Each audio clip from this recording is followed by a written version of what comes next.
Many people spend years studying English, yet they still don't feel confident enough to speak.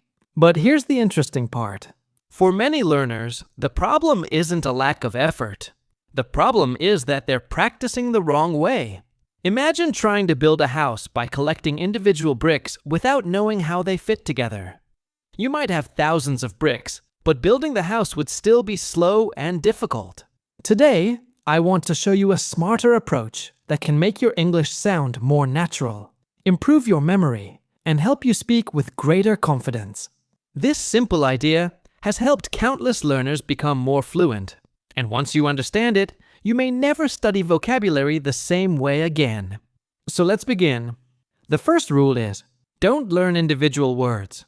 Learn complete phrases. It sounds incredibly simple, but this small change can completely transform the way you learn English. Before we continue, let's understand what a phrase actually is. A phrase is simply a group of words that naturally belong together. It doesn't have to be a complete sentence. It's just a combination of words that people commonly use in everyday conversations.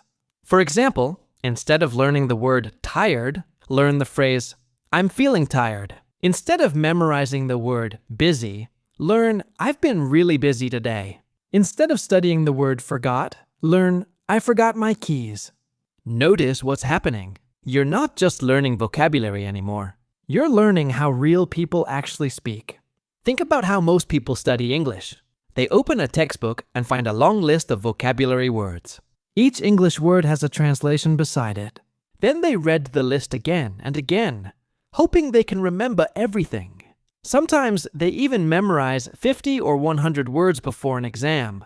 And maybe they pass the test. But a few weeks later, many of those words have already disappeared from their memory. Why? Because our brains don't enjoy remembering isolated information. Our brains remember experiences, situations, emotions, and complete ideas much more easily.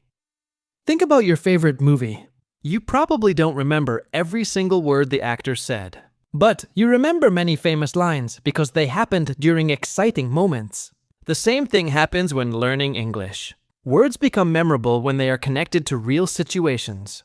Thank you so much for watching. If you found this lesson helpful, keep practicing every day, stay curious, and remember that fluency isn't built one word at a time.